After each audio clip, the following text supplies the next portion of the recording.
Vador Vador, from generation to generation, the Hebrew phrase heard in prayers and song. As a grandchild of Holocaust survivors, I understood at a young age that there is a thread which connects one Jew to another through our shared history and values, traditions, Torah, persecution, and continued survival. In the last several decades, we've learned that this thread goes as deep as our DNA. Good evening. My name is Sivan Schondorf, and I'm honored to be the chair for tonight's event, What's Jewish About BRCA? When one hears you have cancer, the focus is on the individual, with family members coming together to support that person. When one hears you have a genetic mutation, or you have cancer because of a genetic mutation, it not only impacts that individual, but deeply impacts multiple generations. In my family, we found out that we had the common Ashkenazi BRCA1 mutation, and when we found this out, it was while my aunt was dying of stage 4 breast cancer. My grandmother had an initial breast cancer diagnosis. My mother and aunt both had risk-reducing mastectomies, reconstruction, and oophorectomies, and soon after, I too began my own surveillance. While it sounds overwhelming, the silver lining on this cloud of family genetics is that we now have the information to be informed and reduce our risk of cancer. My mother, Ziva Green-Credo, is here on our panel, and you'll hear more from her. She was a model for me when I grew up and grew into my understanding of my own personal relationship with BRCA. We both served as FORCE, which is in the back, facing our risk of cancer empowered area coordinators, which eventually led me to volunteer at the Norton and Elaine Sarnoff Center for Jewish Genetics, and more recently serve on the board of directors. Helping these nonprofit organizations and being able to support fellow BRCA community members has given my own journey more meaning and made it feel like we're not alone in this. While it was my connection to the center's work around BRCA mutations and hereditary cancers that led to my involvement, the Sarnoff Center is perhaps best known for educating the community about recessive Jewish genetic disorders such as Tay-Sachs disease, Gaucher's disease, and Canavan disease. You may be familiar with the Affordable Recessive Disorder Genetic Screening and Counseling and Screening Program that they facilitate for the Jewish and interfaith couples planning for a family. For nearly 20 years, the center has served as a community resource, and as researchers and physicians learn more about the heightened risk of BRCA mutations in our community, we have responded. Yet there is still work to be done in our community. There are misconceptions when it comes to genetic risk. Many people, even some doctors, think that risk of breast cancer can only be passed on from the mother's side. While we often talk about hereditary breast and ovarian cancer, BRCA-associated cancers are a men's issue too. Some do not know that BRCA causes increased risk for other cancers such as pancreatic cancer, prostate cancer, and melanoma. Further, there is still a stigma associated with having a genetic mutation.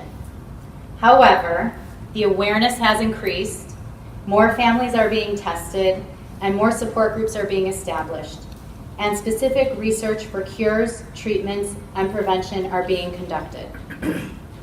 This increased awareness has shifted the landscape in other ways. Earlier this spring, the FDA approved limited direct-to-consumer cancer risk screening. With these developments, we must work harder to ensure that members of our community and all consumers have the information that they need to make informed decisions about their health and the health of their family members, with appropriate clinical support from genetic counselors, physicians, and therapists, professionals that we are proud to have represented on our panel tonight. I speak on behalf of the Norton and Elaine Sarnoff Center for Jewish Genetics when I say that we are delighted to have the important program and thrilled that Dr. Susan Domchek, right over here, Executive Director of the Vassar Center for BRCA, as our keynote speaker tonight. You all play a key role as well. Take what you learn here tonight and share it with your mothers, daughters, aunts, sisters, and friends, and also the men in your life. Half of BRCA carriers are fathers, brothers, and sons. We must empower an entire community. For those in our community who want to learn more about personal risks, the Norton and Elaine Sarnoff Center for Jewish Genetics offers a wealth of resources, including education and access to a genetic counselor who can provide guidance and direct individuals to appropriate clinical resources. You can learn more about these resources in the materials that you have received in your goodie bags or by speaking with a Sarnoff Center staff member. They're all wearing name tags and they can identify themselves. I'm sure this program will generate questions and we're available to answer them. On behalf of the staff and myself, I want to thank our host committee for their support and dedication to making this evening a success, and their names are listed in your program. A special thank you to our board of directors and our associate board as well. I also want to extend a huge thank you to the director of the Sarnoff Center, Jason Rothstein, and the senior associate for community engagement, Sarah Goldberg, over there, and assistant vice president at JUF Chicago, Paula Harris, as well as Becca Bacall, the community health educator, Rebecca Wang, the center's genetic counselor, and Becca Sabri, the center's admin. Their hard work and dedication make this and other programs possible.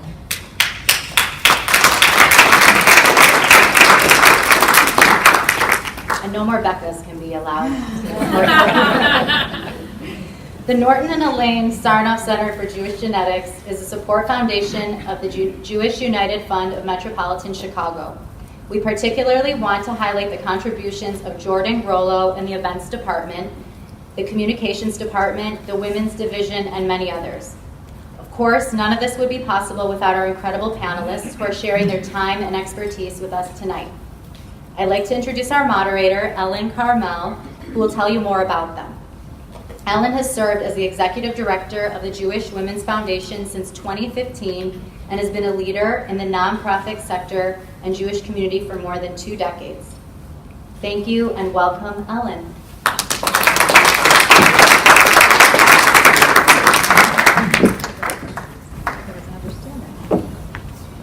Thank you, Sivan, for your remarks and for the introduction, and good evening, everybody.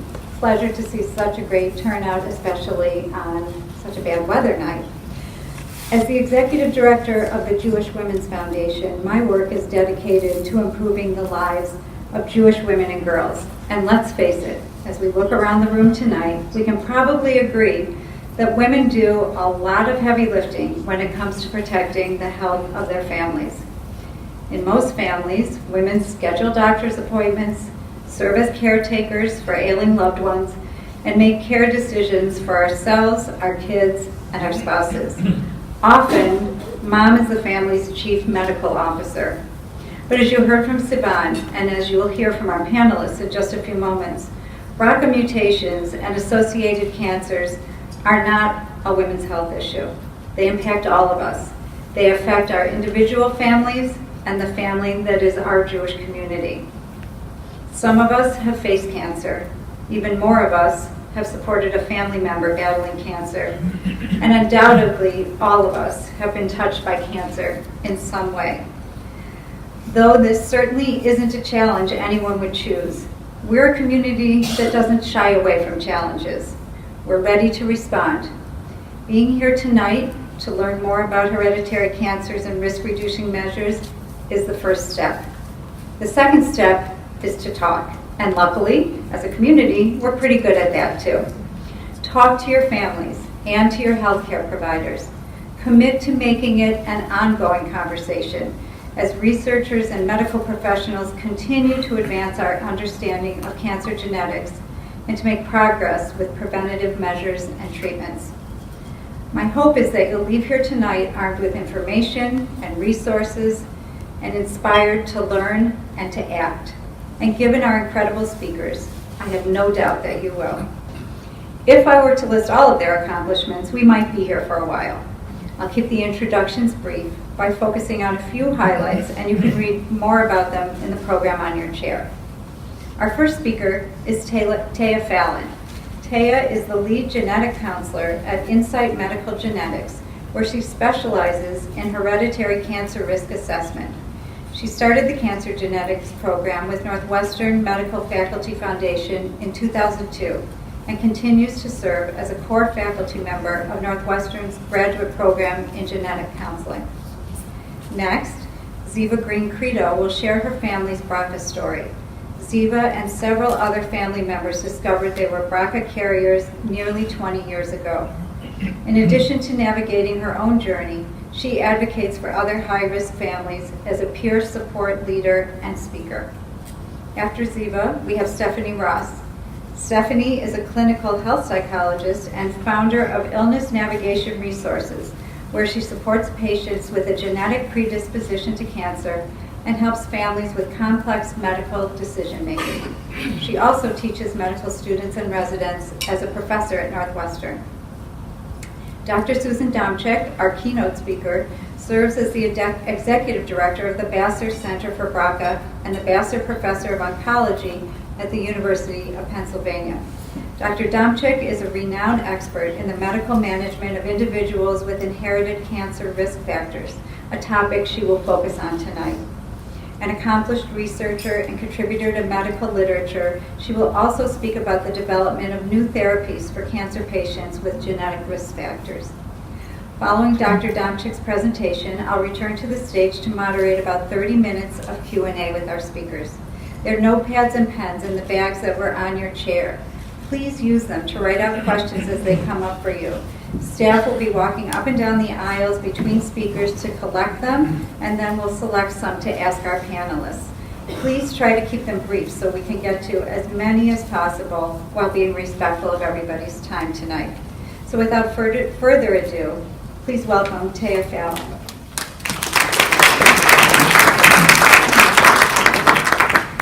All right, everybody, I am tasked with the first 10 minutes of the evening and to get us all on a level playing field when it comes to what these BRCA genes are and what their relationship to hereditary cancer risk is. So hold on to your seats. This topic can take, when I teach, about an hour and a half or 3. So 10 minutes, we'll try to hit as much as we can, and obviously there'll be time for questions later. So, I wanted to start off today basically addressing the same part of the start of the conversation that I have with patients nearly every single day. And that is a recognition that while hereditary cancer risk is certainly at the forefront of our minds community-wide and particularly tonight, the vast majority of cancers are not related to a heritable cancer risk. So thank goodness that many, many families out there where there has been a cancer diagnosis, there's not a single gene cause. But we're going to focus today on the families where there are these single gene causes, and that's that wedge of the pie that you see in that gold color that we refer to as hereditary cancer risk. And what do we mean by hereditary cancer risk? Well, we mean cancer that's not only caused by an accumulation of acquired genetic mutations in cells, but has gotten an unfair head start because someone has inherited a change in a tumor suppressor gene or an oncogene or some kind of gene that's supposed to help protect us but isn't functioning correctly, right? So rather than starting off with a clean slate and acquiring damage over time, they started off in some ways with kind of one strike or one hit already, which just leads to a higher incidence of cancer as well as sometimes younger ages of onset, right? So hereditary cancers, there's that germline mutation. We sometimes use that word germline. What we mean is it's present in our sex cells, right? So in our sperm, in our egg, we inherited it from a family member. So our focus today is really on the BRCA genes, but the truth is over the last good 10 years or so, we're starting to uncover a whole lot of different genes that can cause an inherited susceptibility to breast cancer. And if we thought that 10 minutes for the BRCA genes was a lot, we certainly are not going to have the opportunity to talk about a lot of these other genes. But I want to highlight the fact that when it comes to hereditary breast cancer, the BRCA genes are still the primary culprits, right? And they're still the genes that we know the most about, we have the most research on, and so that's where we're going to focus. And they're not only the primary culprits for heritable breast cancer, but they're also the primary culprits for heritable ovarian cancer. In fact, they have an even greater proportion that are related to hereditary ovarian cancers. All right, so when do we start to worry, right? So if Taya says not every family has an inherited cause, for the cancer in their family, when do we worry? These are some of the things that we as genetic counselors and as your physicians and you as families can start to look for, right? And that's, do we see the same or related types of cancer in multiple individuals? Do we see younger than normal ages? A lot of times patients try to pin me down on this, like what age? And unfortunately, there isn't just one set age, but we know that the vast majority of breast cancers, for instance, will happen in the later 50s or early 60s. So younger than that or premenopausal disease is certainly one of those things that we think about. Rare cancers, men do develop breast cancer. It's so great to hear both Siobhan and Ellen talk about the impact of male carriers and them also being at risk today. We also can see multiple generations affected, and that's because of the way they're inherited, which we'll touch on in a minute. And then obviously, we know that there are certain populations where these gene mutations are more prevalent, and that's why we're all here today, right, is to talk about the prevalence of these BRCA mutations in particular in the Jewish population. Okay, so what mutations are there? Interestingly, in the vast population, BRCA mutations have been seen in over 1,000 different places along these genes, but we tend to see the same 3 mutations over and over again in the Eastern European Jewish population.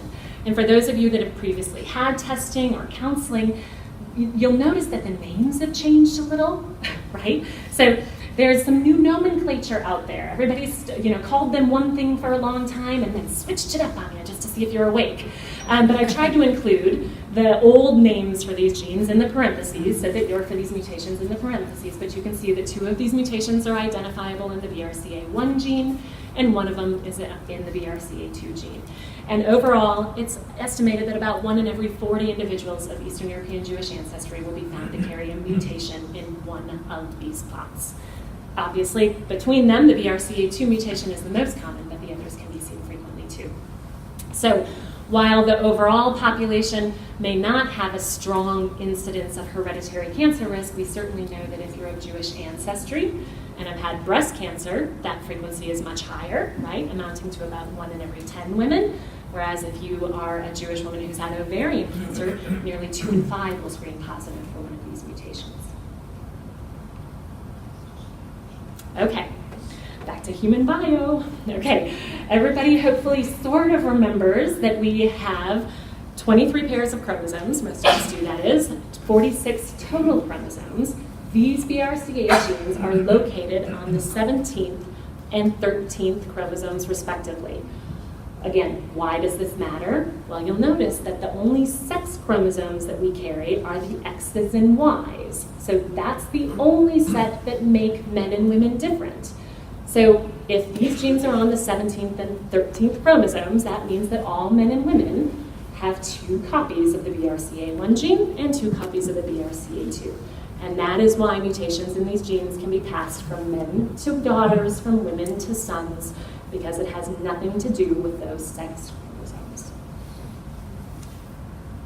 Okay, and how is it inherited? I should have used the slide that I had with a male carrier just to drive home the point even further, right? But essentially what this means is that anybody who carries a mutation, every time they have children, those chromosome pairs are supposed to split, right? So that they only give 23 of their chromosomes to their eggs, and their partner gives 23 to their sperm, and then when the egg and sperm come together at fertilization, the child gets 46, half from mom and dad. So that means anytime a carrier has a child, they have a 50-50 shot of passing on the broken copy, or the copy with the mutation, onto their children, and a 50% chance of passing on the normal copy. We have learned that there is nothing that we can do to control which copy is passed if we conceive naturally, right? It is completely a spontaneous event, and whether you have 4 daughters who have all inherited the mutation or not, this risk is the same for the 5th child, right? It's a 50-50 risk. Okay, but inheriting a mutation does not mean that you'll necessarily get cancer, right? So this slide uses big words to talk about how these mutations are inherited, but essentially what it says is that, yes, they're passed in that 50-50 manner, but inheriting a mutation does not mean you'll always get disease. So the penetrance of that mutation is not 100%, right? So I'm guessing, I'm hoping you can look at this pedigree in front of you if you've ever seen one of these before, where the circles are women, the squares are men, and lines are used to connect people to show relationships. And maybe you can identify the two people in this picture who likely also carry a mutation, but have not yet developed disease. Later you can tell me if you found it or not, but maybe not right now, because we're on the clock. Okay, in terms of cancer risk, the lifetime risk of breast cancer is absolutely elevated. I don't think that most of us are maybe aware that the magnitude of risk is maybe not as high as what we originally thought.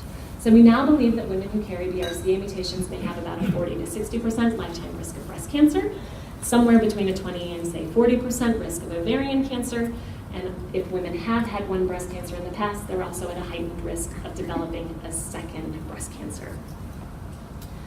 And while the breast cancer risks for BRCA1 versus BRCA2 mutation carriers are generally the same, there aren't big differences, there are some differences when it comes to ovarian cancer risk. So you can see here that the BRCA1 mutation carriers have that higher magnitude of risk of ovarian cancer in comparison to the BRCA2 mutation carriers.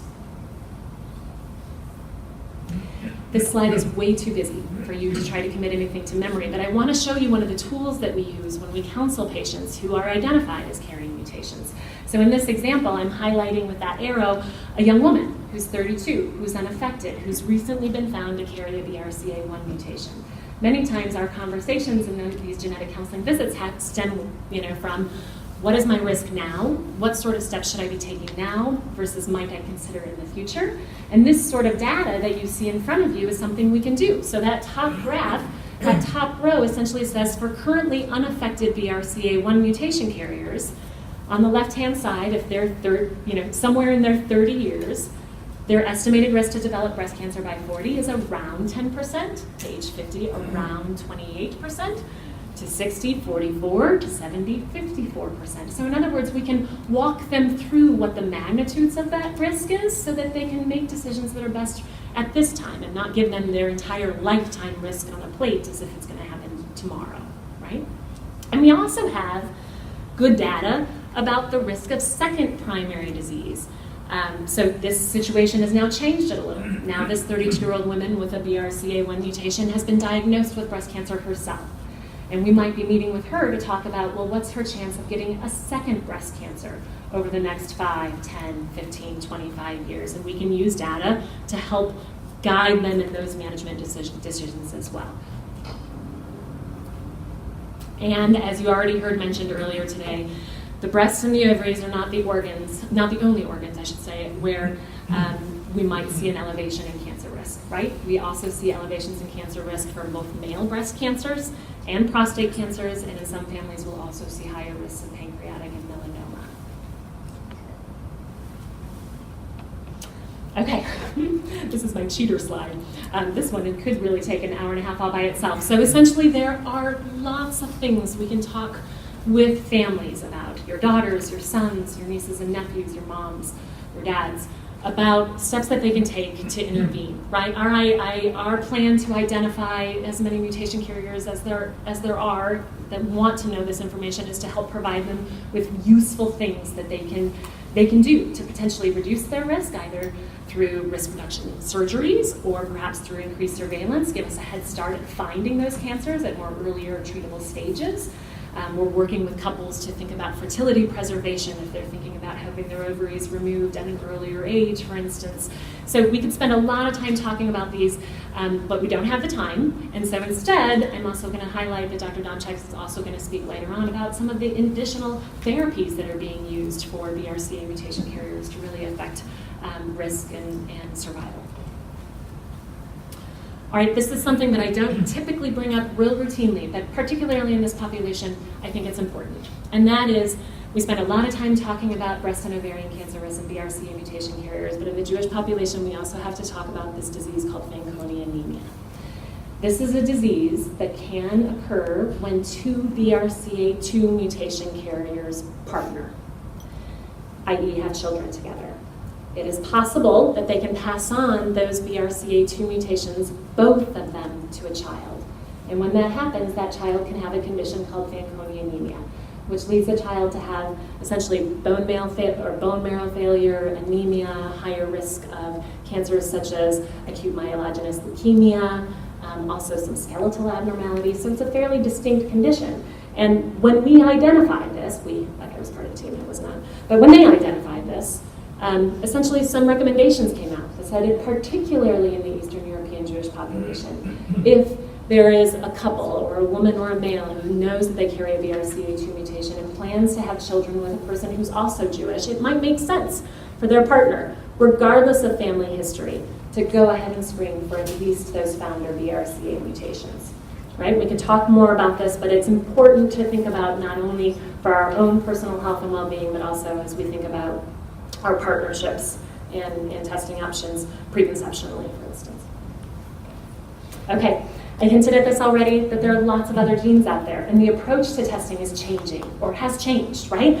Most of you, if you've gone out for genetic testing or counseling lately, you've heard about really large panels, or genes it sounds like alphabet soup, right? There's so many different genes, there seems to be no particular standard. We can't address them all today, but there are absolutely other genes out there of concern. So are there families out there where you see a striking family history of breast and or ovarian cancer and we don't find a BRCA? There are. And if you previously had testing and nothing was found, it might be time to go back for another conversation to talk about additional testing that is out there now that wasn't available, perhaps when you had your testing. Okay, Saban talked about this. I am not going to gather opinions. But I am going to say that it has really brought a lot of light and questions into the process by which people are identifying as carrying BRCA mutations, right? And that's this particular laboratory that's been given permission to test for those common Jewish founder mutations.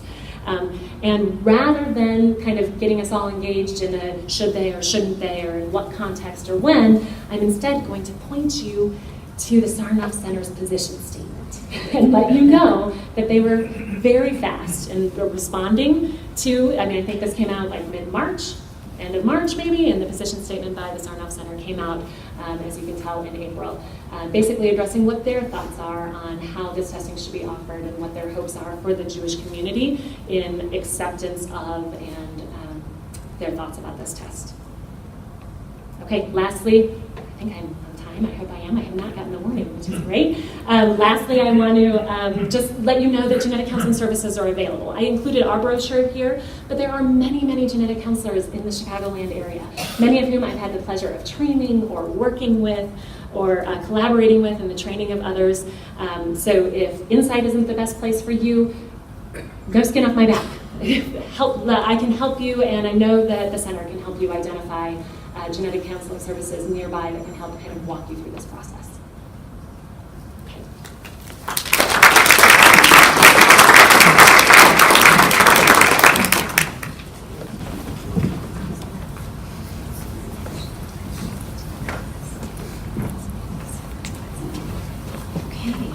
Let's see if the microphone is headed. You guys can all hear me, right? Okay, good.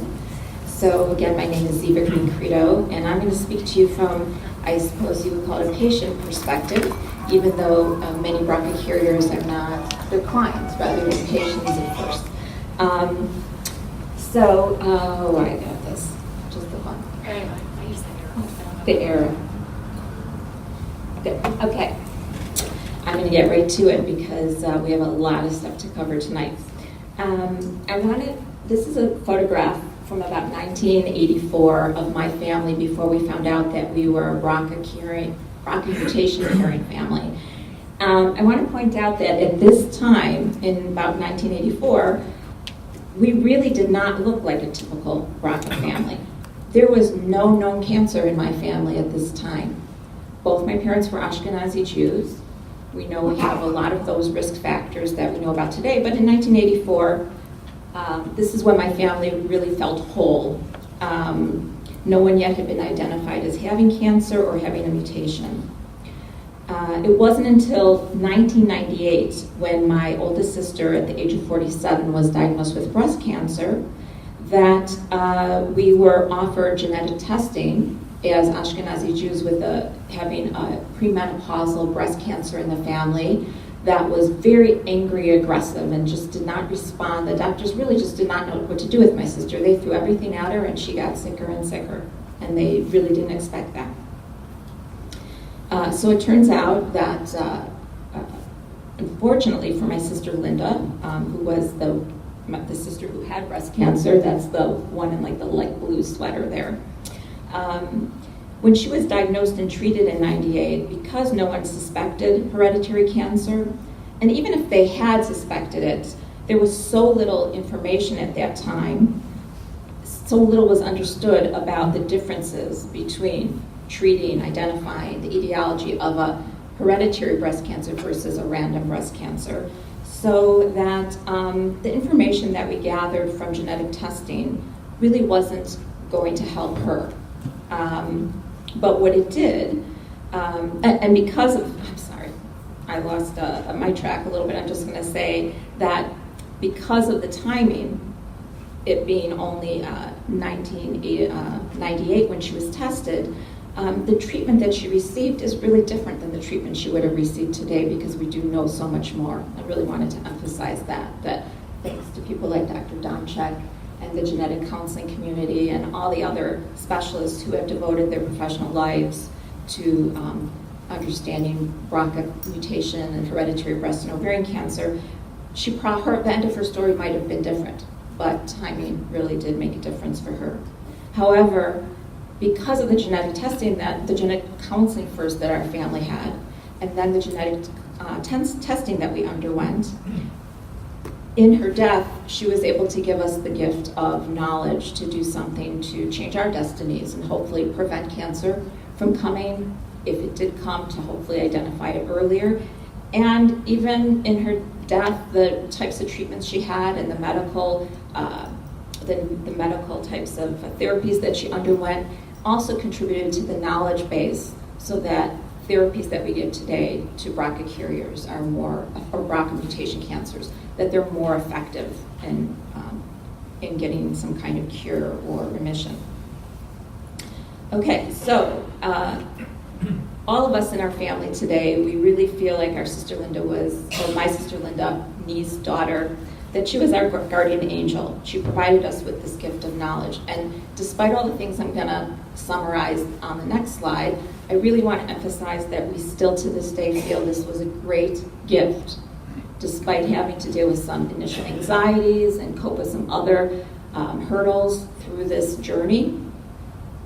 All of us, I don't think you'd find anybody in my family or anybody I know who's a mutation carrier who would say that this knowledge has been some kind of a burden more than it has been a gift. Okay, so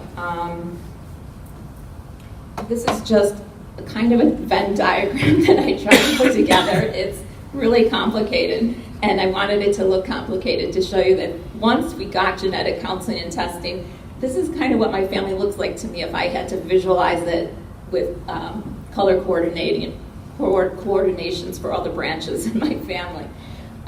Once we went through the testing, what happened is my family became a group of people who loved and cared for each other, who were dealing with the grief of losing a sibling, a daughter, an aunt, somebody very dear and close to them. And during that time, had to make some very important and almost surreal decisions about our health and what we were going to do to protect ourselves from a similar thing happening. So pretty immediately following my sister's passing, my mother and an aunt who had both tested positive had their ovaries and fallopian tubes removed because they were in their mid-60s, and the doctors were like, let's not even wait another day for this. They really got that done quickly.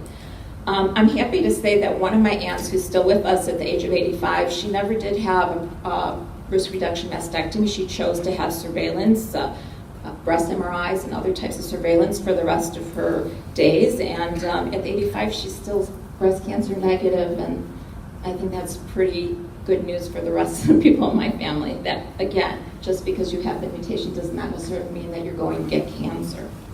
My mother did develop breast cancer about 6 months after my sister died. just kind of ironic. One thing she had wished is that, of course, she would have gotten cancer first and been the one to give the warning to my family.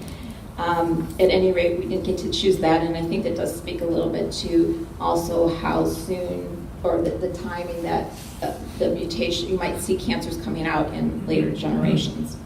At any rate, besides my aunt and my mother taking steps to reduce their ovarian cancer risk, I, within that first year, also very much did not want to put the knowledge that I got from my sister to waste. I also wanted to be a strong role model for my daughter for being proactive and taking care of myself to lower my cancer risk. And so I, at the age of 38, and just within a couple of months of my sister's death, had my ovaries, fallopian tubes, my mastectomies, and then immediate reconstruction. It was really a lot to go through while dealing with grief at the same time. It really complicated the grief. In the meantime, I had a younger sister that I was afraid of losing, who tested positive as well. One sister was negative. Out of the 4 of us, 3 were positive, 1 was negative. I was so afraid and full of anxiety about losing that sister that I realized today I had pressured her quite a bit to do the same things I was doing to lower my risk. And I realize now that was a mistake, that everybody has a process they need to go through, and everybody has a certain amount of risk that they are able to live with. Some people cannot live with, let's say, a 60, 70, 80% risk, or 50%, and really need to have surgical intervention so that they can move forward with life and not worry anymore about getting cancer or have that interfere with their living their lives on a daily basis. But then there are people who can.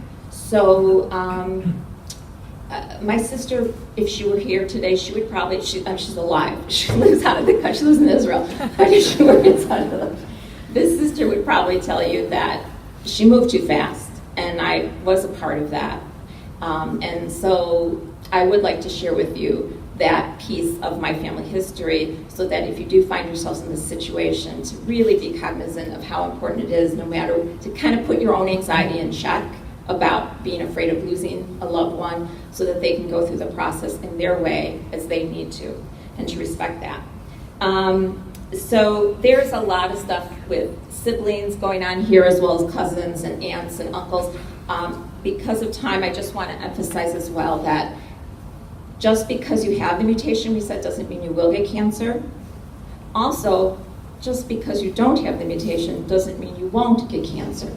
So my 4th sister, my second oldest sister who tested negative for the mutation, 5 years ago was diagnosed with breast cancer. And the first words out of her mouth to her doctor was, "But I don't have the mutation." And her doctor responded to her, "Yes, but you can still get breast cancer without the mutation."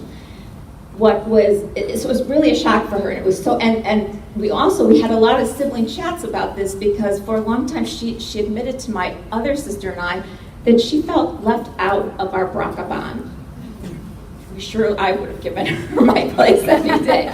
But now I know, hey, I'm cancer-free still, and she has cancer. I'm cancer-free, knock on wood, I should have not.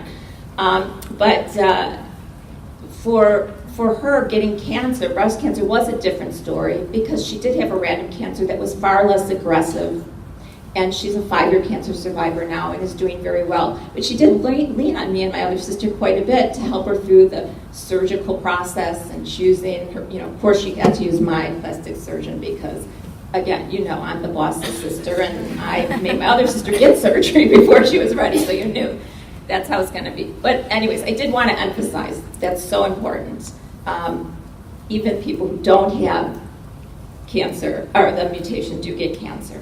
So again, we saw this in my family too. Okay, so real quick,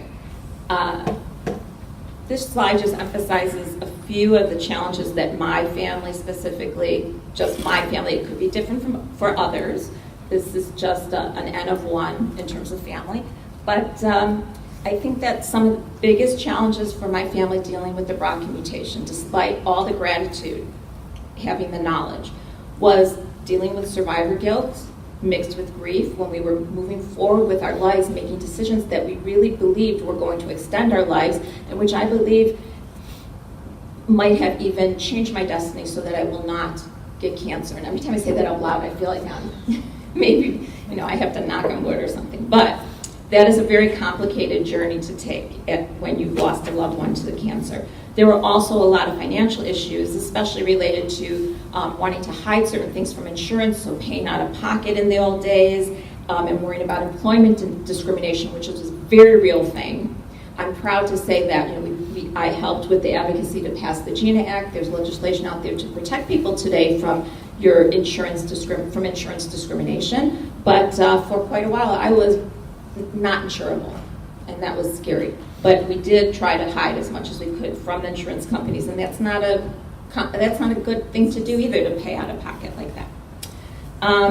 So there are a lot of other challenges we faced. You can see some of them here. I just want to say that there was a lot of ignorance too from friends, other people who you might have gone to for support, or just let them know, employers even, that you were going to be out of work for surgery and why, thinking you were cancer phobic or crazy for overreacting. So these types of things were just exacerbated, the stress that our family had to deal with. Even the idea, just me being here today is a family issue.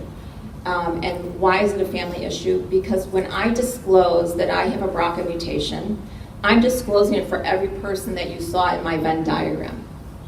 Some of them might be negative, but you don't know which one's negative or positive. And those family members, some of them want secrecy, they want privacy. And it became a real issue in the beginning when I felt very strongly about being out there and advocating, with some family members who really resented that, because by being out there and letting people know about the BRCA mutation and that I had a BRCA mutation, I was betraying their privacy, their health privacy. And some of them, in fact, were even worried about their children and their marriageability if people found out, which really triggered me and made me advocate even more. I'm just that kind of rebel in the family. So there was some stressors. And I just really want to emphasize, no matter whether you're married into the family, like my husband and my daughter's husband who are here, and so you can assume, and you'd be right in assuming they're extremely supportive, but whether you were born into the family and you share this DNA, it affected all of us, and we all have very important stories to tell. In the end, though, I think we would all agree, and I'm going to move to the pros here in my last slide so I can finish up, is that we all have, even with those really hot spots such as disclosure, we all are extremely grateful. We're grateful to have this knowledge. We're grateful to my sister that she gave us this knowledge. We're grateful to the medical genetics professionals and the oncology professionals and all the other clinical professionals who made it possible for us to do something with that knowledge. Because obviously the knowledge without having something to do to help lower your risk or improve treatments if you do get cancer, or maybe even one day find a cure or use immunology to find a vaccine or something that I really hope we will do shortly on the horizon, the gratitude is tremendous. These are pictures of my family today. You saw a picture of my family in 1984 when my daughter was in that picture as a 3-year-old. And here she is with 3 children of her own. I'm the grandmother of 3 children. My sister did not live to see her grandchildren. That's a pain for me that I can't tell you, because I have these grandchildren and I know how much my sister would have given anything to be here to see. She's going to have her first granddaughter born in a couple of months. The silver lining in all of this, and I think is so important for people to hold on to, is if you find out information like you have a genetic mutation in your family that it could be cause an issue like a cancer-causing mutation, or not causing, but put you at higher risk for cancer.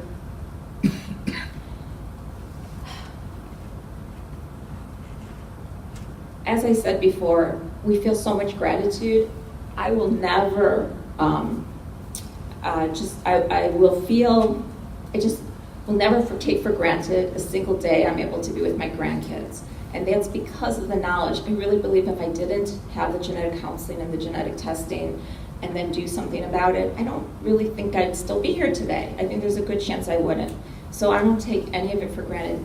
not for a second, and it creates days that are just full of so much joy and happiness.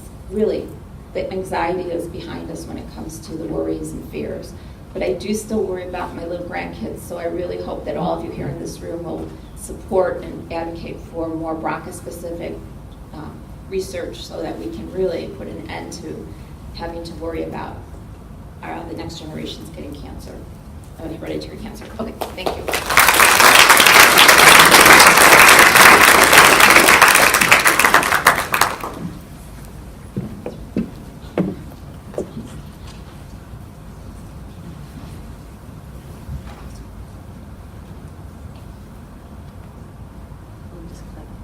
Okay. So I am here to help you understand that while there's a lot of science, BRCA, obviously, and we just heard an amazing personal story, and thank you so much for sharing that, comes at a high emotional cost when you test positive or even going through the process. And I consider my office is a clinical psychologist who helps families oftentimes decide about testing, oftentimes in the midst of a cancer diagnosis. I consider my office and I consider support groups and forums like this as safe spaces. So I'm going to consider tonight a safe space to talk about the good, the bad, and the ugly. So there's a mutation in the family. As we've learned tonight, this revelation often comes out in the midst or the aftermath of a cancer diagnosis. So this isn't always the most opportune time to be talking about genetics, to be worrying about grandchildren, to be worrying about fertility, to be worrying about insurability. Oftentimes we find out this information because somebody is dying of cancer or has just died in our family. So it's already emotional. Testing may have been planned. There are planners and there are people who want this information. There are other people who don't. And there's no right answer. But oftentimes in families where there's more than one sibling, when this information comes out, it begs the question for other people to get tested. And this can often cause a lot of distress and disagreement among family members. Some siblings want to know, some people are not ready to know, some people want to test their children, some people don't want to test their children. So once this information is out there, you can't put it back, can't put the genie back in the bottle. It's a lot of conflicting advice when you find out that you have this mutation or that it's in your family. The first thing that a lot of people do now is post it on social media. A lot of people will tell lots of people about it, and when you put it out there, guess what? You're going to get a whole lot of advice. Usually if you put it out on Facebook, Instagram, you'll get advice within 30 seconds. And everyone is an expert because everybody has access to something called the World Wide Web, also known as the Internet. So when you do disclose this information, there's a lot of pressure that, it can be incredibly helpful and supportive. There's also a lot of pressure to put it out there, and I always tell my patients and my friends that just because you don't put it out there, privacy is still okay. Just because it's a secret doesn't mean it's bad, and just because you want to keep it to yourself doesn't mean it'll be a secret forever. But not everyone is ready to go out and announce to the world and to receive the information that's out there, which can be good and bad, because there's a lot of great information, great support out there. So it's a mixed bag. Based on when you get testing, there's different implications based on what age you are, what stage of life you are. I work with a number of young women who are just out of college. Oftentimes that's a time in families when they make a decision to be tested. These are a lot of single women, and I've worked with a number of single men as well, and issues around when to disclose, who do you disclose, do you disclose, will it make you unmarriageable, and that's a real concern. Will it make you defective in some way?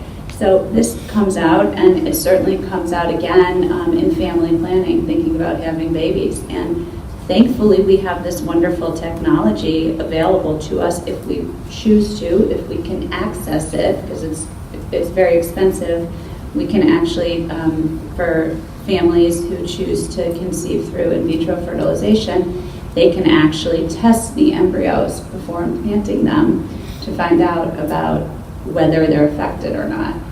This is hugely controversial in a lot of families who either can't afford the technology, don't want the technology, or have ethical issues with findings out. It can also cause, I've seen problems within families. You're testing, I'm not testing. If you don't test, it, is everyone always going to be wondering about the baby? Or if you don't test and I decide to test, is there something inherently wrong with either one of our decisions? So there's real different implications whether you're a young person, a married person, somebody who is thinking about bearing a child, somebody who's had children.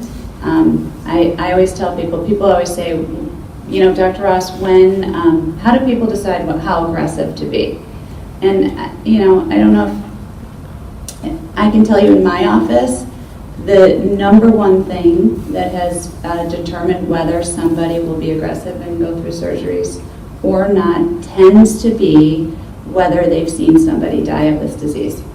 So people who haven't seen it up close and personal, haven't lost anyone, it's just part of their genes, oftentimes are a lot less likely to be more aggressive. So it's very important to understand this isn't a universal response. It's really dependent on where you are in your life. Of course, this affects body image, sexuality, whether a woman chooses to have surgery to remove her ovaries. This can affect their sex life, body image. We're talking about breasts and ovaries. They're big issues, and they shouldn't be minimized. Oftentimes, they can be minimized because this can be seen as a life-saving information. But I think it also needs to be emphasized. These are big decisions. Every parent I've seen, come across, talked to over email, thinks about how it's going to affect their kids, future generations. This is going to be passed on. So whether it's their kids, their grandchildren, whether it's conversations about getting tested, decision making, what to do about it, there's really not a parent that I've ever worked with who doesn't think about how this information will perpetuate. So, as I said, I often say, we're a culture and we're a life-affirming, positive people. We want to see the silver linings in things. We want to see things as a blessing. Whenever you tell somebody, about this, they will often say it's a blessing. I say, but we also sometimes need a safe space to talk about how maybe it doesn't feel like a blessing. So here's what other people might say if you tell them or you post it, wow, such amazing technology. You're so lucky. I always say the person who's lucky is the person who walked out with the negative results or the person who never got cancer. So, at least there's something you can do because my brother's sister's husband's wife's cousin, they didn't have this information. The silver lining, we love to talk about silver linings. We are a positive, life-affirming people, but sometimes people don't want to talk about the silver lining, or they don't want to talk about the silver lining that day, or they're not feeling silver lining at that moment. And it's important to recognize that, there are hard parts of this. There's a lot of, as I said before, when you disclose this information, you need to do this. You need to go to my doctor. You need to get another opinion. You need to get an eighth opinion. You need to travel out of state. There's no one locally. There's no one here. There's no one there. As I said, there's a tremendous amount of pressure. And my neighbor's sister-in-law had the exact same thing, and she ran a marathon. She wrote a book. She had 12 kids. She went on with her life. A lot of people find that minimizing what they're going through. And not everyone is an advocate. We're all here because they're wonderful advocates out there. But there's a lot of pressure on people now, whether they're diagnosed with a disease, they have, a family member affected by a disease. They have to go out and do something. And I'm a big believer in take care of yourself, and then if you want to do something, I'll totally help you do it, and I have. But a lot of times people just need some time to process this information and to take care of themselves and their own family, and that is perfectly okay. So what is the emotional impact when you know you're genetically susceptible? For a lot of people, they have viewed themselves as healthy. They say, I do yoga every day. I eat organic. I have done all of these things. And they sense this as a loss of their healthiness, their health status. It's also a tremendous shock to get information, to hear percentages of 70%, 45%, 20%. It feels really big. Different people, different family members react differently. There is no universal response, whereas in one family somebody will refuse to get tested while the other family member is running a marathon and raising hundreds and thousands of dollars all over Facebook. There isn't a universal response, so there's no right or wrong to the way that people respond. The medical decision making is ongoing. This is not you get your test results and you make a decision and then for the rest of your life you don't have to make any other decisions because you've made this one decision. As technology evolves, as we get more information, as there are more genes, as there are different risk-reducing options, medications, clinical trials, the medical decision-making never ends. And I see people who are torn to shreds over and over because something new came out. They come in and say, you know, there's more tests, there's more genes. It causes a tremendous amount of anxiety to keep up with everything. What I will say about that is having an oncologist, having a geneticist, having a genetic counseling, they are available to you to keep you informed. You do not have to be the keeper of all of the medical information. There actually are professionals out there. So touching base with that. That being said, having to have a lot of appointments related to this condition raises anxiety. So, you could be going, if you're under surveillance, to 5 different medical professionals 3 times a year, and that's a lot of time to be spending on this. So there's ongoing decision making, there can be ongoing medical procedures. There's certain lifestyle adjustments that people make based on having this information. They may say, adjust where they're going to live. Do you want to live, near medical? Do you want to live where you can get better care, where there's better options? Do you want to continue working? There can be discrimination at work, all of those things. The medical interventions, I was just commenting before, oftentimes I've heard women come in and say, they're just going to pop out my ovaries. It's laparoscopic, so it's not a big procedure. It's still a surgery, and so to minimize, the type of surgeries or even the side effects of some of the medications that people take as a form of chemoprevention, these can be a big deal. So, and with that comes, different body image. Having your breasts removed in, whatever age is significant. There's survival guilt. Oftentimes in families, not everyone tests positive. Somebody gets sick, somebody tests positive, somebody's just fine. Everybody feels bad and guilty about it, at whatever end you're on. This status inevitably affects partners, children, other family members, in practical ways and health-wise.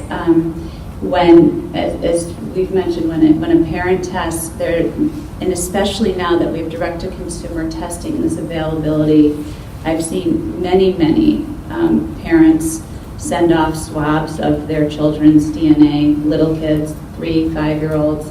Their parents who say, I just need to know. And there's other parents who say, I absolutely would never know, and, my stance is that it's sort of a joint decision. But everybody has different opinions on that. So if you do choose to go and swab your 3-year-old or 5-year-old, are you going to treat them differently? Are you going to look at them differently? I mean, these are the kind of things I talk about and counsel people about in my office. But now with this availability of do-it-yourself testing, it can be very scary. So why does your mood matter? Everybody's so worried about staying alive. Mood matters. As a health psychologist, universally, mood affects how you comply with medical recommendations. If you are shaking like a leaf and terrified to know the answers, you are less likely to go to the doctor. You are less likely to go for screening and surveillance. People at increased risk do require this close monitoring. And if you're depressed, if you're anxious, anxiety can make you not want to go. Depression can make you really not care to go. So mood really is the driver of how people will take care of themselves. It also affects the other things. One of the most risk-reducing things you can do for breast cancer is exercise and keep your weight at a healthy weight, and to reduce your alcohol consumption. If you are depressed and anxious, you may be more likely to use substances. You'll be less likely to exercise, most likely, and your sleep, diet, things that could be controllable. If you're not in a good headspace, you're probably not going to do them. It also affects pain tolerance. We know this. It's been proven over and over. So if you are going through surgeries and there can be lingering pain, patients who are more depressed and have untreated depression, anxiety, have a lower pain tolerance. It also impacts others. If you're really crabby, after a while, people don't want to be around you, generally. So it doesn't matter how related and how great they are. Everybody has a limit. So there are godsends and angels and people who will stick by you no matter what, but everybody has a limit. Everybody wants to be with somebody who's at least trying to help themselves. So caregivers and family members also go through this, even if you're an unaffected person. I counsel a tremendous number of spouses, adult children, of people affected with this and going through this, because let's face it, this is a family issue whether you have it or not, and it's really important that we take care of our spouses and our children and other family members. And support does help. Individual counseling, as I said, can offer a safe space where people can talk about their deepest fears. Couples really try, and family members try and protect each other, so everyone tries to smile and be positive in order to protect the other person. And I've often seen family members who are both smiling and being positive around each other come in individually into my office and really be able to express their fears. It's really important. So individual counseling can also help aid in medical decision making. You can lay out all the options and have somebody support you through that. Support organizations, I can't say enough about how critical peer support, hearing from someone else who's been through this, there's so much value in that. And the hand-holding and support that goes on for our patients and partners is amazing. So counseling can help with also just how to handle information as it comes out. And there's practical support. When people have surgery, when they're going through a crisis, there's so many things. People always say, anything I can do, I'll do anything. Just tell me what I can do. Well, I suggest you do tell them what they can do and tell them specifically. People are much more likely to help you if they know what they can specifically do.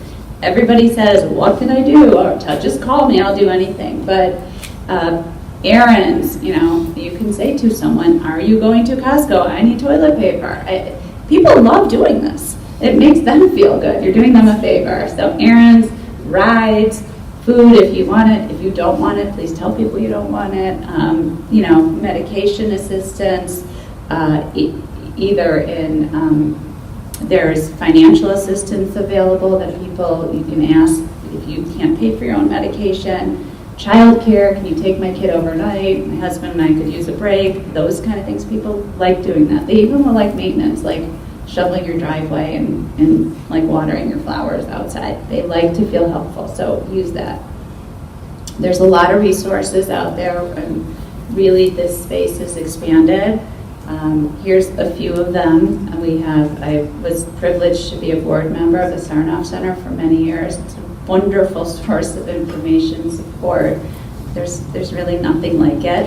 And the various organizations. The great thing about the internet, in all seriousness, is the amount of information that you can get. It's also the worst thing about the information, about the internet, because a lot of the information is not great. But here are some trusted resources. I'm happy to get them to you if that can be of help. And thankfully there is help, there is hope, and this would be a very different talk if it were 20 years ago. So Dr. Domchek is here to enlighten us about many ways that this genetic information has evolved. So thank you.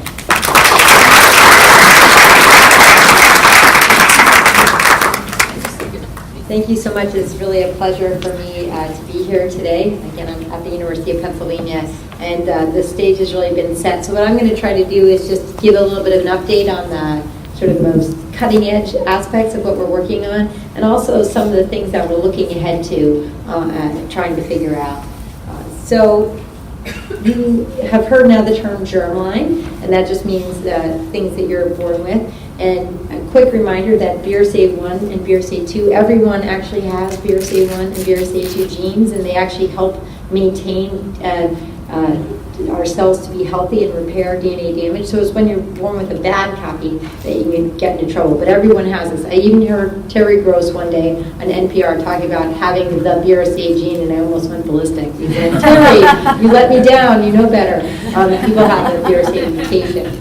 But this information can help us both in risk assessment. You've heard a lot about that, sort of what your risk is developing a cancer, knowing how to do prevention, who needs what when, but also increasingly therapeutics, knowing that if you have a BRCA1 or 2 mutation particularly, it can help define what kind of treatment you get. And again, BRCA1 and BRCA2 are the prototypes, but there are many other genes out there. By the way, BRCA1 just stands for breast cancer 1. We're not creative. This is just all that means. They were just the first 2 discovered. You've seen a version of this slide. We know that there are these increased risks of cancer. And the only thing I'll mention in this slide is that BRCA1 and BRCA2 are similar but distinct. That BRCA2, there's a higher risk of male breast cancer, pancreatic cancer, and actually bad prostate cancer, the kind of prostate cancer that men die of, not die with. And so they're kind of related to each other, but they really are different. And for that reason, people will get different types of recommendations based on what particular mutation that they might have. You've also seen a version of this slide, which is that BRCA1 and 2 mutations are more common in the Ashkenazi Jewish population. 1 in 40 people in the Ashkenazi population have a mutation. It's worth repeating. And another way that we like to mention the point that Tia mentioned is that if BRCA1 and BRCA2 are like a really big book, like War and Peace, if you're Jewish, 90% of the time, if you have a spelling error in that book, it's one of 3 words, which means we can just look at those 3 words, and 90 to 95% of the time, we figured out whether you have a spelling error. If you're not Jewish, you can actually have a spelling error in any one of those words. So it just becomes a little more complicated to do the testing. And so it's more common in the Jewish population, the testing is more straightforward. In the non-Jewish population, our current estimates are about 1 in 300 people have a BRCA1 or 2 mutations. So it just kind of gives you a sense.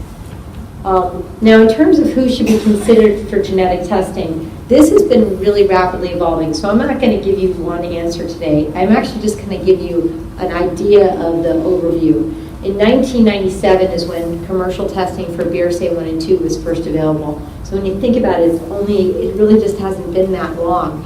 The genes were only discovered and cloned in 1994 and 1995. I was graduating from medical school, so I've sort of grown up learning about this information. And back then, we tested only the highest risk families. We only tested, the testing was super expensive, the technology was complicated, we didn't really know exactly who was at risk. And so it started off being really dedicated to the highest risk patients. But that's just been evolving and why is it evolving? Well, first of all, we understand the benefits much more than we did. We didn't actually really know how much, for instance, removal of the ovaries helped. Now, you might say that that's obvious that it would, but in medicine, we never assume anything. We always are trying to look at risk and benefit, right? If we're hurting people more than helping them, we need to know that. But now we have studies that have shown this. And so we know much more about the benefits of this information. In terms of risks, it used to be that the risks included financial costs. The costs are coming way down. It used to be that when we did genetic testing, we often found things we didn't understand, things we call variants of unknown significance. But actually, they're much less likely to be found these days. And a lot of the cultural stigma, it's not gone, it's changing. And for better or for worse, Angelina Jolie certainly has put this into the limelight. So there's this kind of different risk-benefit assessment as we've gone along. And we've also realized that there's a difference in terms of how we think about genetic testing, depending on your stage of care.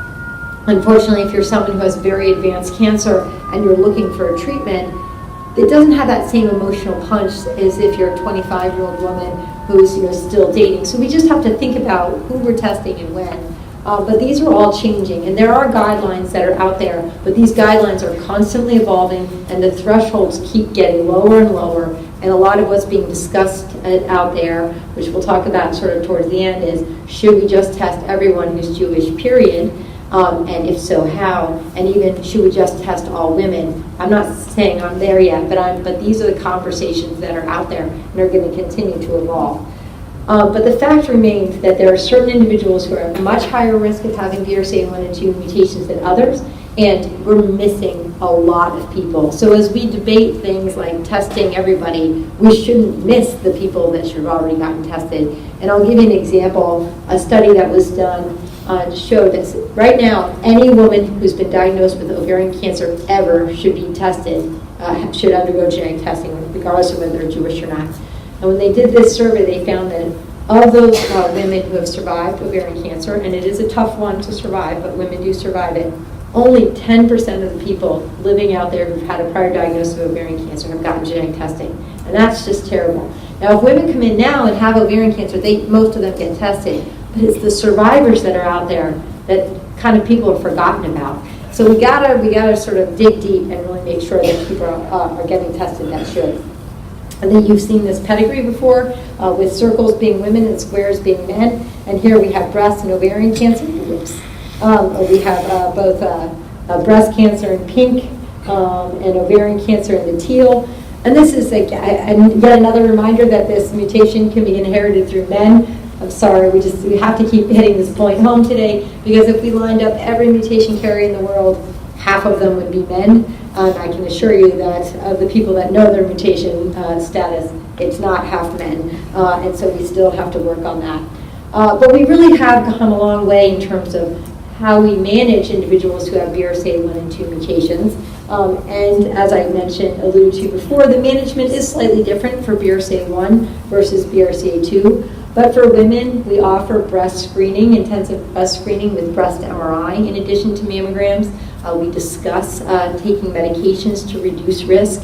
If women have their ovaries removed, that does appear to at least somewhat decrease risk. And of course, women can choose to have a preventative mastectomy. These are long conversations, and people don't always, you don't have to make your decision right away. So I've taken care of women for years, and then one day they're like, I'm ready to have a mastectomy. Fine, great. And so we try to work around pregnancies and dating and marriage, and there's just a lot of things that occur.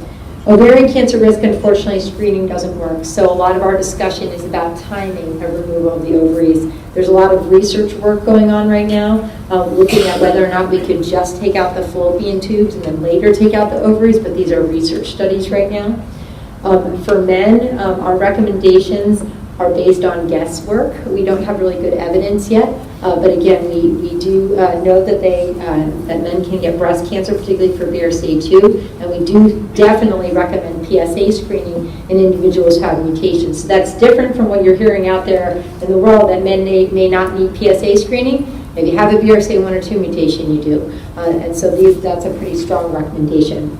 And both men and women, particularly with BRCA2 mutations, are at increased risk for pancreatic cancer. And there's a lot of ongoing work trying to figure out how to screen for pancreatic cancer. Pancreatic cancer is on the rise in this country. It's the most rapidly increasing cancer in the country, regardless of BRCA status. So there's a great deal of interest in trying to figure out how to screen this for this early. We don't quite know yet. But again, the lifetime risk, even in BRCA2, is only in sort of the 5 to 6% range. So it's not super high, it's just higher than average.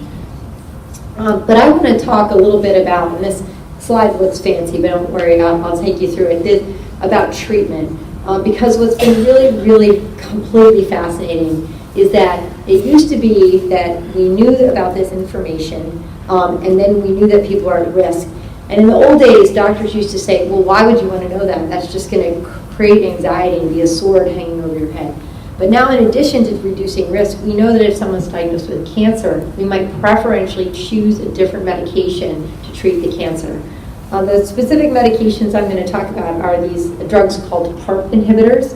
And the drugs' names are listed over here: olaparib, veliparib, rucaparib, niraparib, and talazoparib. You will have a quiz later.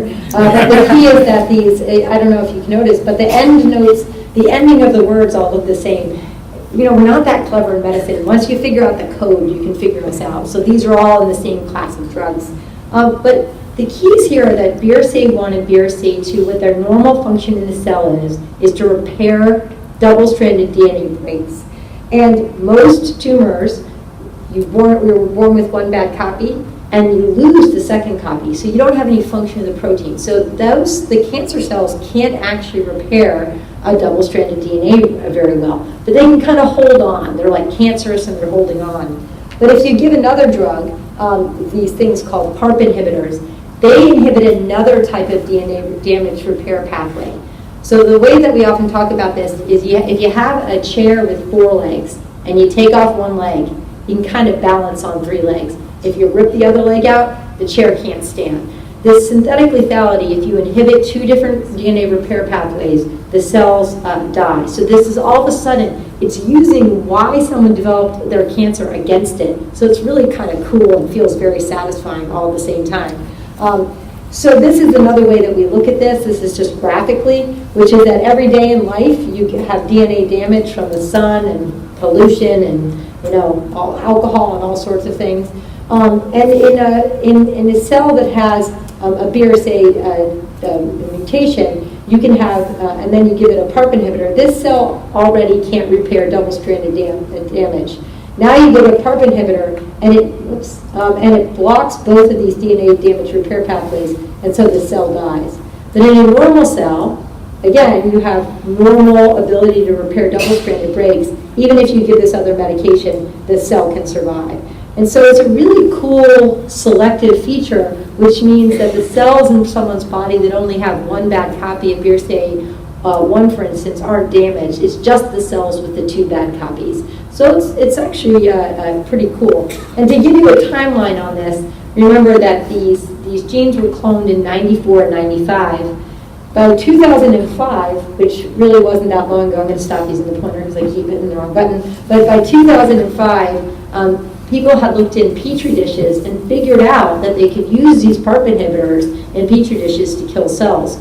That wasn't that long, that was only 10 years. But it took us another 10 years to go through all the clinical trials. And clinical trials work by a process. You have to give a drug to a person for the first time that no human has ever gotten before. And when we think of those people who volunteer for these studies, it's absolutely amazing. And what they allow for the rest of us is truly spectacular.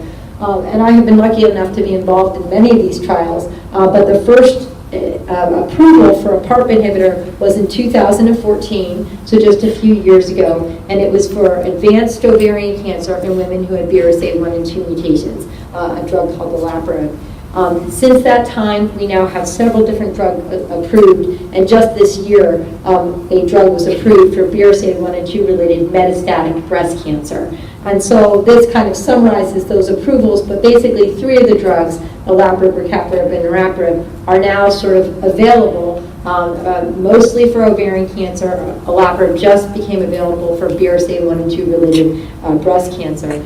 And to show you just a few science slides, this is the study looking at olaparib in breast cancer. And the way that we design these studies, and you don't have to memorize this, but basically women are randomly assigned. And again, think of what that takes to go into a trial and be randomly assigned. But women were randomly assigned, and men, there were some men in the study, to either receive the study drug, olaparib, which is this PARP inhibitor, or standard of care chemotherapy, what we would have given that individual anyway. And then we waited to see what happened. And what we could see is that the women who got the study drug were twice as likely to have their tumors shrink. So 60% of the time their tumors shrank compared to 30% of the time when they got what we would normally give them. And so that's a pretty dramatic difference. We also show, and these are the kind of curves we see, this is how long before the tumor grew again. And olaparib, it was a longer time till the tumor grew, but unfortunately, almost always the tumors do start to grow again. Again, this is metastatic breast cancer. This is cancer that's already gone outside the breast. So we're not declaring victory, but the most important thing about this is that we also looked at what we call health-related quality of life. The individuals on this study felt better taking pills than they did getting IV chemotherapy. Their tumors shrank twice as often, and their tumors took longer to grow. So this is a really step in the right direction. Again, there's another drug called talazoparib, which this has just been presented, that also shows the same thing. And again, we're not declaring victory because we have to do better than that. We have to do more, but it's such a great step in the right direction. And we're now looking at this in individuals who have early stage breast cancer. Okay, so these are individuals who have an early stage breast cancer, get their treatment, and now they're again randomly assigned to get olaparib, this PARP inhibitor, or a sugar pill to see if we can prevent people from ever developing metastatic disease in the first place, cancer that spreads outside the breast. And we hope that this will work. And this is the way that we do science, and I know it feels like it takes way too long, but on the other hand, in 1994, we didn't even know what these things did. We just knew they were related to cancer. And by basic biology, they figured out what they did and then how we could target them and then develop drugs. So we do work together. It feels sometimes like scientists don't, but this body of work is a long time in coming. We've also now looked at these drugs in pancreatic cancer, so BRCA 1 and 2 related pancreatic cancer, and definitely, it's not a slam dunk, but we definitely have individuals who've done well. And I have one man who was on a PARP inhibitor for 8 years with metastatic pancreatic cancer, and another man who's been on for 3.5 years. That's atypical, but it can occur. There are ongoing studies, again, looking at PARP inhibitors for BRCA 1 and 2 related pancreatic cancer. So what we've learned is over accumulation of 20 years is that if we know about your BRCA 1 and 2 status, we can figure out what your risk is, but it's not precise. You've heard, we give these ranges. One size doesn't fit all. We have to talk to individuals. It can help with prevention, but we can hurt people too. I think you've heard, we're only trying to help and prevent cancers, but it's not fun to go through early menopause, and people can have complications for their mastectomies. So at all times, we're trying to minimize the risks associated. And finally, we can help with treatment, but we need to do better. It's a great step, and we need to do better, and we need to figure out exactly when to use it. You've also heard that there's lots of other genes out there, so now it's getting even more complicated. BRCA 1 and 2, it turns out, were our first step. And what we're trying to do now is apply the paradigm that we've learned with BRCA 1 and 2 and apply it to all these other genes. We also know that there are too many barriers to testing, and I think that Taya and others have talked about this. In the past, it was kind of hard to access. Everybody's trying to make this easier. There's a lot of ongoing studies using telegenetics and telehealth, and there's various companies. We do know that too few people get testing right now. We also know that unlike this amazing family that we've heard of where testing then occurs throughout the family, in a lot of places it doesn't. There can be a lot of barriers. So somebody in the family gets tested and they're like, I'm not going to call my cousins. I don't know them well enough. And then we have to try to, I hate to say it, guilt trip them and you have to at least let your cousins know. But I'm not allowed to call their cousins, okay? So it's complicated, and we try as hard as we can to give information, to make it easy for people to share this information with their relatives, but it's really complicated. And then the question is, who should we test and what should we test for? I just told you about all these other genes. Well, should we test everybody for everything? And I think a lot of people think that's what we're going to be doing in about 10 years. But I got to tell you, from an implementation standpoint, that's hard. My last name is Domchek. It's ethnically ambiguous. I have never once been asked if I'm of Ashkenazi Jewish descent in the doctor's office. I don't know about any of you. And so if you don't know someone's genetic background, it makes it even harder to figure out some of these issues and about whether or not, for instance, doing BRCA 1 and 2 testing for Ashkenazi founder mutations would make sense. So we have a lot of work to do in establishing this, and we used to kind of do it in the ivory towers of genetics, and I think it just doesn't work that way anymore. So we're all trying to sort of figure out different strategies to decrease barriers and increase access. So we do have an ongoing study looking at basically opportunistic Ashkenazi Jewish founder mutation testing, which is through a digital health platform, but it involves patients' primary care physicians. Because I won't be shy about this. I think that doing direct-to-consumer testing without having it in any way integrated in your medical care is problematic. I think that if you do it with your doctor's knowledge and backing and support, and they're going to help you interpret the test, but I worry about people doing it sort of on their own and not being able to interpret either a positive or negative correctly.